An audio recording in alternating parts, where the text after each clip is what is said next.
Bueno, gracias, buenas noches. Gracias, Vanina. Gracias a la Municipalidad General Dehesa por acoger este ciclo que ya entramos en el tercer año y que constituye uno de los proyectos más ambiciosos en el campo de la literatura que estamos llevando a cabo desde la Agencia Córdoba Cultura y sobre todo desde la capital del sur, que es Río Cuarto. Quiero, antes de entrar de lleno en lo que es el ciclo, explicarles un poquito los fundamentos, quiero decirles que estoy feliz y emocionado porque es un día especial. Hoy la audiencia federal de Córdoba ha dictado sentencia contra los genocidas y los ha condenado a cadena perpetua. Esto significa que a pesar de los pesares, a pesar de los dramas y de todas las contingencias, la justicia se va llevando a cabo, se va cumpliendo, y eso nos permite avisorar un horizonte bastante más promisorio que el que hemos tenido, sobre todo en momentos en que parece ser que se tiende a echar tierra sobre esto. Debemos recordar que hemos vivido una de las tragedias más terribles, más dramáticas que puede vivir una nación. Y para esto no hay ni olvido ni perdón. Es cierto que la justicia terrenal no alcanza para reparar el daño que han provocado, pero sí es necesaria para que las naciones se puedan regenerar y puedan seguir adelante. ¿Por qué no el olvido? Aunque se pretenda establecer que a partir de aquí tendremos más posibilidades de reconciliarnos. Eso no es cierto, porque el olvido significa el territorio, el reino de la impunidad. Es dejar libres a quienes tanto daño hicieron a esta comunidad. Perdón, tampoco, porque nadie está en condiciones ni tiene autoridad moral para dar el perdón, porque el perdón es un acto de contrición y de evolución espiritual individual de las víctimas. Los únicos que tienen derecho a perdonar son las víctimas. La sociedad no se puede arrogar ese derecho como tal, como entidad abstracta. Por lo tanto, aquí no cabe ni olvido ni perdón. Bien, este ciclo, que se llama 10x10, porque hemos elegido a 10 autores de Córdoba, 5 poetas y 5 narradores, y 5 poemas y 5 cuentos, cruzados, porque los poetas nos hablarán de lo narrativo, del cuento, y los narradores de un poema. ¿Por qué? Porque es una reivindicación de la lectura. Ellos no vienen aquí como especialistas de cada uno de estos temas, sino como lectores inteligentes, sensibles, y que nos ayudan de algún modo a comprender mejor estos textos, que son poemas y cuentos maestros de la literatura universal. Reitero, al igual que Antonio, mi gusto enorme por estar acá, ¿no? En este día tan especial que va a quedar en la historia de nuestra provincia, de la nación y también de la humanidad toda. Es una amiga por Facebook dijo algo muy sencillo y me pareció muy cierto y valedero. ¿Qué tal? Buenas tardes. Dijo simplemente esto: día feliz y justo, punto. Me pareció que estaba todo dicho, ¿no? Agradecida, Antonio, tremendamente agradecida por la invitación a participar en este ciclo literario 10×10. Yo les cuento a ustedes, él es el padre del ciclo 10×10, sino que su humildad no lo expresa de ese modo. Antonio es un gran hacedor, además de un escritor maravilloso y un compañero muy querido. Y también el agradecimiento es para todos y cada uno de ustedes, de los que están aquí presentes en este momento y que se han hecho un tiempo para venir a la Casa de la Cultura de Dehesa. General Dehesa, localidad a la que me une también la región, ¿no?, que la rodea, no solo la cercanía geográfica, sino vínculos con estudiantes, graduados, compañeros de letras de nuestra Universidad Nacional y Pública, de la cual soy trabajadora hace muchos años, no vamos a entrar en cuántos, y a través de ellos, de esas compañeras, compañeros, viejos de letras nos dicen, ¿no?, los chicos, a través de ellos con las instituciones educativas donde se desempeñan. Compartiré con ustedes, como les decía Antonio, una lectura entre las posibles, la mía, y en estas coordenadas temporoespaciales, ya que todo acto de leer, recordemos que es situado y único. Es en 2016 y es en esta parte del mundo donde leemos una obra literaria de fines del siglo XIX. ¡Qué locura!, dirían algunos, ¿no? Proveniente de otra parte del planeta, cuyo trazado geopolítico vaya se ha mutado. Además, nobleza obliga, es de recordar que también toda lectura es sesgada e inacabada. La maravilla de la literatura nos concede, entre varias incertidumbres, la certeza de que toda obra, tras nuestro abordaje, seguirá diciendo, sugiriendo, interpelando a otros lectores y lectoras en distintos momentos de la marcha histórica de la humanidad y en diversos puntos geográficos, acá o allá, ahora o mucho después. Maravilla de la literatura, del arte. Entonces, Chejov, más precisamente Gusiev, 1890, uno de sus cuentos. La maestría de este autor ruso, nacido en 1860 en Tangarog, puerto pequeño en el mar de Arzov, y fallecido con solo 44 años, muy joven diríamos, en 1904 en Alemania, habiendo padecido tuberculosis.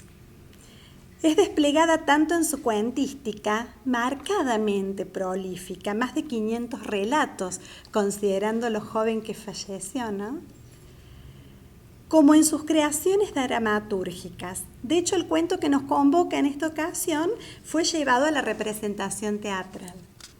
Una salvedad para nada menor. Toda vez que estamos frente a una obra literaria escrita por su creador en una lengua materna distinta de la nuestra, es oportuno ser conscientes de ello. La traducción es una mediación y por lo tanto una intervención al texto original que da lugar a un acto de escritura, por decirlo de algún modo, derivado, ¿se entiende? Leemos entonces Gusiev de Chejov, puesto a disposición de la comunidad hispanohablante por determinado traductor. Y a menudo elegimos una traducción respecto de otra. Los traductores más recurrentes de la obra de Chejov son Tassin, Podgórsky, Manuel Puente, siendo la traducción de Garnett al inglés, la que garantizó la circulación, pero póstuma, es decir, después del fallecimiento del propio Chejov, fuera de Rusia. Hecha la salvedad, vamos por Gusiev. A veces el título de una obra literaria, a la par de otros elementos que rodean la obra, suele oficiar de guiño, ¿verdad?, hacia el lector, instalando cierta expectativa de lectura. Gusiev es un nombre propio, de pila diríamos, masculino. Veamos entonces qué ocurre con este tal Gusiev. La entrada textual, el comienzo del cuento, es un anclaje descriptivo de una escena de atardecer, como pasó acá hace un ratito, apenas llegábamos. Ese camino difuso entre la luz y lo oscuro, y se resuelve en un renglón. Eso es maestría.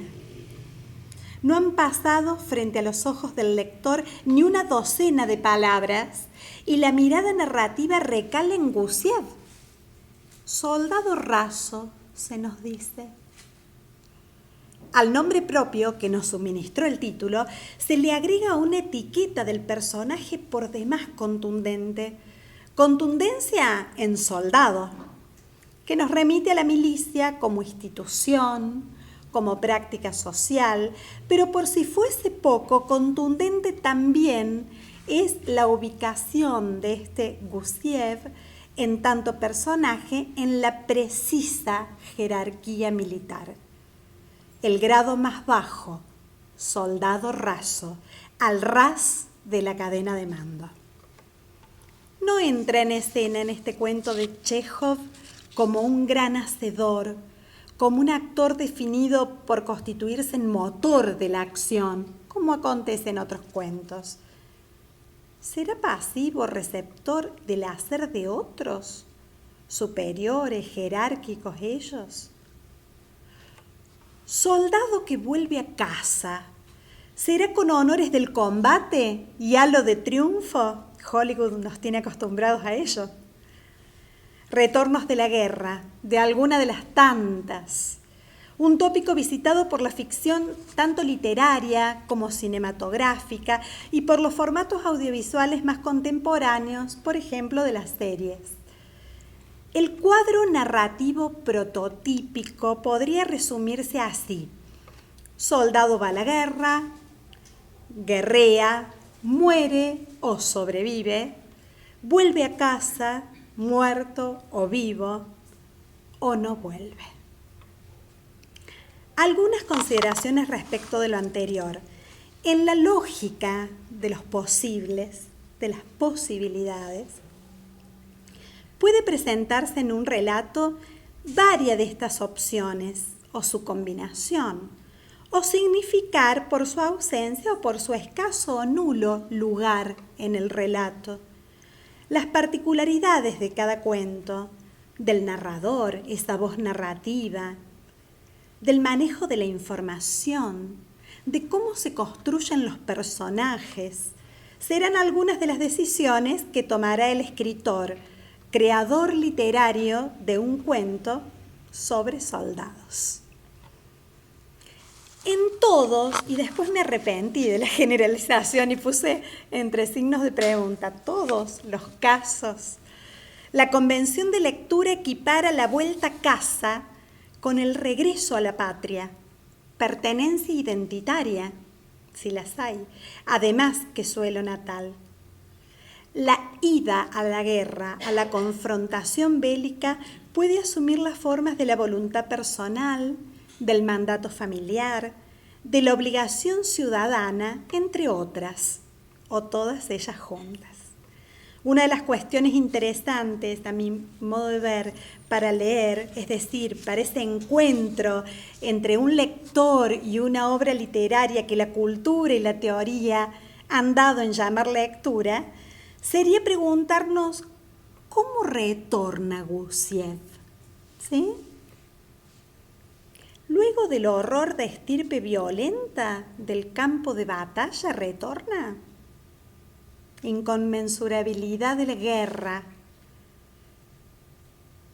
al borde mismo de lo inefable, potencialidad de nuevo del arte, de la literatura, de reenviarnos como lectores de una guerra a otra y a otra, más o menos cercanas en el tiempo, en la geografía, en las intencionalidades y, por qué no, en el horror. En la primera parte del cuento, son 5 en total y están marcadas, Gusiev dialoga con otro personaje. Y será a través del diálogo que como lectores accederemos a conocer acerca de la historia narrada y de los personajes que la encarnan. La otra vía predominante de acceso a la información será contenido que aporte el narrador. Magnífico narrador, magnífico. Inclinado fuertemente a la construcción de una atmósfera cuyas características abordaremos en momentos para generarle suspenso, nada más. Reponiendo este narrador lo que el diálogo no deja ver. Pero volvamos al diálogo. Una charla entre 2 soldados, Gusiev, ¿quién más? Gusiev y Pavel Ivanich. Están embarcados. Imagínenselos. Más precisamente en la enfermería del barco. Hélices, olas, cáteres, son marcas textuales de ello. Hasta creemos escuchar en la lectura sonidos del vaivén tedioso del navegar. Hay al comienzo cierta trivialidad confusa en el diálogo, algo trabado entre ambos personajes, uno más dispuesto al acto de hablar, ser escuchado y respondido, y otro, Pavel, más reticente. Esta disparidad será la primera que notemos, no la única. Nada que hacer y poco que decir parece en este espacio cerrado, bamboleante y que provoca mareo.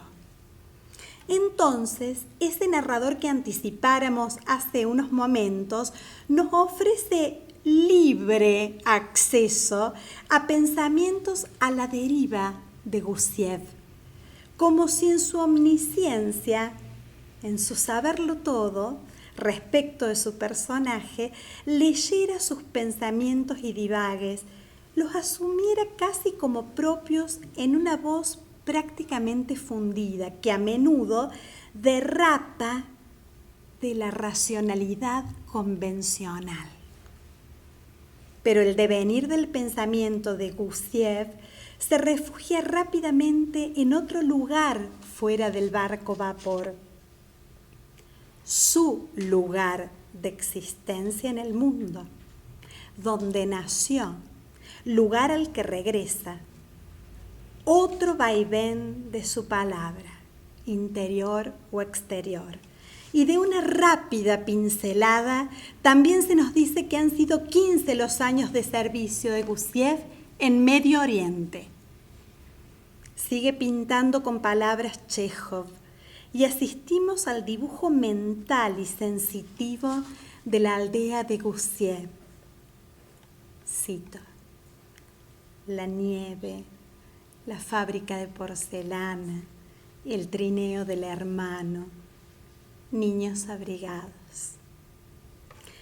Imposible para el lector no estar en la aldea natal del protagonista. Literatura que transporta, narrativa que aloja al que lee. Descansos. Este cuento necesita descansos.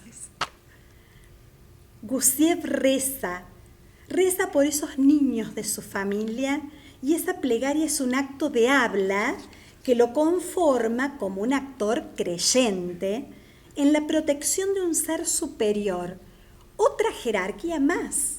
Recuerdan que habíamos nombrado la de la milicia. En este caso, esta jerarquía está sostenida por las reglas del juego de la institución religiosa. No ora por él Gusiev, que está volviendo de la guerra enfermo. No ruega llegar pronto a casa patria. No ruega llegar. ¿Fabula? ¿Alucina Gusiev? ¿Solo se traslada allá a la aldea mentalmente para cortar la travesía, para seguir vivo? Seguir propiamente hablando, sigue en el barco, en una duermevela cercana al delirio, interrumpida de a ratos por expresiones de otro embarcado que lo devuelven a la escena de soldado, enfermo, hecho regresar a casa. La parte 1 se detiene al disponer el lector de información sobre el carácter del delirio febril de los dichos de Gusiev, en complicidad realista con la voz narrativa. Unas imágenes impecables de un pez exorbitante que rompe barcos, irrumpe lo extraño en la lógica discursiva. No puede ser más inhóspito el viaje, al borde mismo de la humillación. Gusiev estudia visualmente la delgadez extrema de Pavel. ¿Se acuerdan con quién hablaba? Y es ahí donde sobreviene en el relato una intervención firmísima en voz del observado de Pavel. Califica de ganado a los embarcados, pero excluyéndose, y arroja sobre la superficie del relato su tesis, intuida ya por el lector atento, de que este es un barco raro, es un barco de muerte, un barco fantasma sin destino alguno y que va a la deriva esperando solo el deceso de cada enfermo desahuciado y engañado con la mentira del regreso.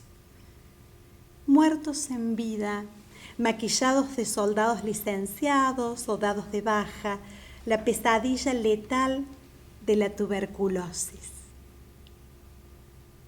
Casi que activamos la clave biográfica, ¿no?, del propio Chekhov, muerto a los 44 años de la misma patología. Ha promediado el relato y seguimos como lectores a salvo. La densidad del clima narrativo se espesa, aunque al modo chekhoviano, sin escándalos, enfermos, mal vendados, destratados. La cuidadosa elaboración artística de estos personajes referenciales, porque tienen ecos y resonancias del gran texto de la cultura, del momento de producción, no solo genera efecto de lecturas de actores caracterizados, diríamos, ¿no?, sino que me atrevo a decir esculpidos en lenguaje, en sus distintas dimensiones, por arriba, por atrás, por debajo, por los costados, de frente, para lo cual indudablemente es imprescindible la mirada aguda y atenta a detalles mínimos de un artista como Chekhov. Hay un contrapunto en el diálogo sobre lo vivido en Medio Oriente en tiempos de servicio de guerra entre Gusiev y Pavel. Este último defenestra el envío a la guerra, Pavel, para tareas menudas, advirtiendo en ello cierta perversión jerárquica. Gusiev, en cambio, ¿se acuerdan que les dije que se iban a ir distanciando en parte? Gusiev, en cambio, en tono discursivo de aceptación de un mandato, enumera la sencillez de su rutina de trabajo de ordenanza. ¿Es un soldado que no ha combatido?, nos preguntamos como lectores a esta altura. Gusiev manifiesta en sus dichos apego a las reglas del juego jerárquico de la institución militar, a la par de gratitud casi sumisa respecto de sus superiores en la cadena de mando, aceptación pasiva casi agradecida de un maltrato que considera natural por normalizado, del orden del deber ser. Solo me han pegado una vez, dice en un momento. La impronta de obediencia se cuece en la mixtura de dos instituciones y de sus respectivos discursos articuladores, milicia y religión. Fuertes ambos. Pero la válvula de escape resulta violenta, incluso en el sumiso Gusiev. En una escena que él mismo narra abreviada a Pavel. Cito: 4 chinos entraron en nuestro patio. Estaba aburrido, así que les molí las costillas. Rebotes brevísimos de la sumisión, pero rebotes. El diálogo devuelve por tramos a los actores al pasado reciente de la misión bélica, va y viene, pendula como barco. El relato entre esos retornos a lo vivido en tierra extranjera y el recuerdo de la vida hogareña preguerra, teñida tanto de sensibilidad y ternura como de cierta ilogicidad riquísima de delirio de enfermo. Estas fugaces luminosidades de la aldea, con sus habitantes y costumbres pacíficas, consuelan momentáneamente tanto a los personajes como a los lectores, me atrevería a decir. En el barco de los desahuciados y condenados a muerte, sin mediación de juicio alguno, todo es oscuridad, asfixia, mareo y pérdida de conciencia. Pavel intercala su voz de modo breve, aunque sentencioso. Cito: no entiendes nada.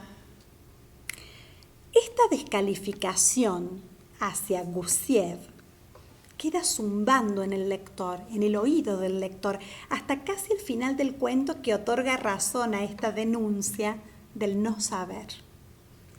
El clima narrativo del microespacio, nocivo, indigno, llega a un punto de saturación fuerte, intenso, con la muerte de uno de los soldados. Ninguno de los nombrados ya. La parte 2 se detiene en la primera muerte de un tercero, ni Pavel ni Gusiev. Y la parte 3 será el lucimiento casi verborrágico y arrogante de Pavel, que continúa el proceso argumentativo de querer diferenciarse del resto de los pasajeros moribundos, aludiendo a su posición social, en referencia a su pertenencia familiar al clero, por un lado, y por el otro a su temple rebelde y astuto. Cito: eso es vivir, darse cuenta de las cosas.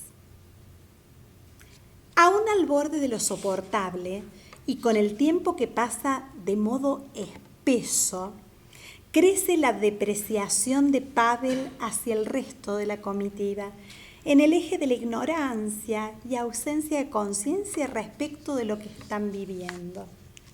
Gusiev, mientras tanto, se protege en sus delirios de retorno al pasado aldeano, delicias de la cotidianeidad, evasión, delirio, sed y sofoco. Y Pavel, aún munido de su lucidez crítica y consciente, muere, sin ocupar siquiera demasiado espacio narrativo. Fin de la 4ª parte. Van muriendo, sin distinción de origen, sin prerrogativa de clase, sin el saber acerca de, porque ni siquiera eso es un arma de defensa que les asegure o les garantice la vida.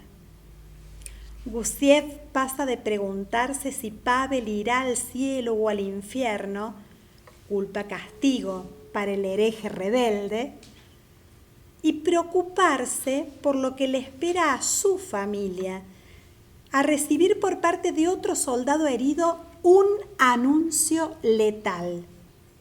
Cito: tú tampoco durarás mucho en este mundo, Gusiev, No llegarás a Rusia. Cuando un hombre va a morir, se ve enseguida.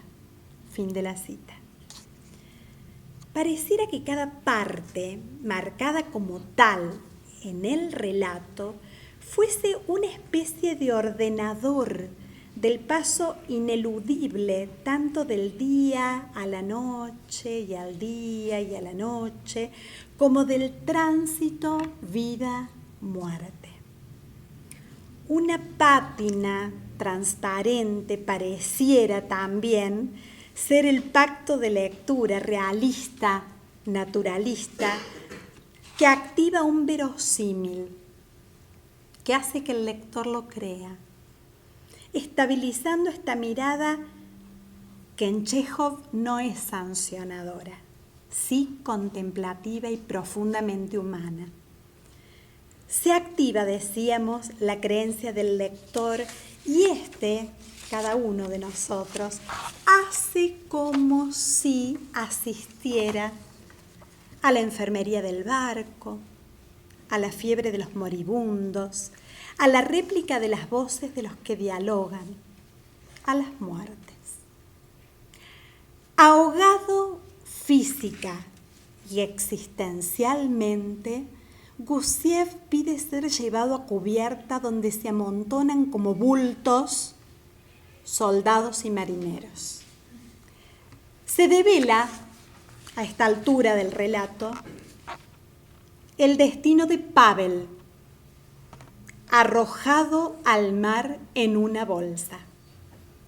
La marca naturalizadora de esta acción de otros sobre el cuerpo sin vida genera cierta tensión entre Gusiev y los otros, pero en un eje que no es el instinto de supervivencia que pasará de nosotros o con nosotros. No, esa acción, arrojar al mar en una bolsa a un cadáver, contradice el derecho, que también es dogma, a la sepultura. Eso les preocupa. Cito: el mar no tiene conciencia ni piedad. No se culpa a nadie, no se reacciona, puede preguntarse el lector. Estos personajes no saben dónde están en medio del mar, desanclados, moribundos. Y es ahí cuando el narrador pone a nuestra disposición una frase ni inocente ni casual, que es iterada a lo largo de lo que resta del cuento. Cito: Gusiev se siente oprimido por un deseo indefinido. Pesadillas, delirio, alucinaciones. Remarco algunas. Pan recién cocido, baño de vapor, frotarse con una escobilla de abedul. Deseo de vida, podríamos decir, de vida deseada, nimia, por la cual se está temiendo, un temor en ciernes. Solo queda dormir como agonía. Así son las reglas. Quien queda quieto y no en vigilia en este otro infierno en la tierra no confesional, es llevado a cubierta y sometido a un ritual de eliminación del cuerpo cadavérico. A diferencia de lo no narrado, de ese mismo ritual, en el caso de Pavel, se despacha su muerte en poquitas palabras. La detallada descripción referida a Gusiev, además de ser de una maestría pocas veces vista, resulta espeluznante. Cito: lo cubren a Gusiev con una lona y para que pese más, ponen a su lado 2 barras de hierro.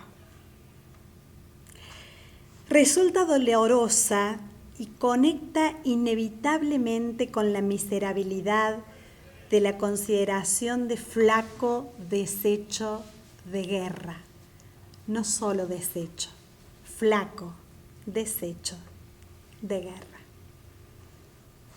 Cito: antes de la puesta del sol, lo llevan a cubierta y lo colocan sobre una tabla. Alrededor se agrupan soldados licenciados y la tripulación, todos con la cabeza descubierta. Fin de cita. Esa gestualidad colectiva, ¿no? De sacarse el sombrero, la gorra, de un pseudo respeto. Y el sacerdote que oficia de garante con esa oratoria del discurso religioso de que esto es un rito de pasaje al descanso eterno, como profesión de fe. El narrador se pregunta, actitud compartida por el lector, acerca de la extrañeza de esta situación naturalizada, del acatamiento de esta gestualidad ante el riesgo en ciernes de que alguno de los participantes en esta misma ceremonia sea el próximo en parecerse, cito, a una zanahoria o a un rábano, envuelto un hombre en una lona. Resignación impávida, abulia y pasividad en el cumplimiento de un destino o deber. El cuerpo deviene cadáver. La caída al mar profundo, el arrastre de la corriente, vuelve el trazo escritural de pincelada tras pincelada en el momento más trágico del relato, que me voy a permitir citar. El oficial de guardia levanta el extremo de la tabla. Gusiev se desliza por ella, cae de cabeza, luego da una vuelta en el aire y ¡paf! La espuma lo envuelve. Por un instante parece cubierto de encajes, pero al cabo de un momento el cadáver desaparece entre las olas. Se hunde rápidamente. ¿Alcanzará el fondo? Dicen que hay una profundidad de 4 verstas.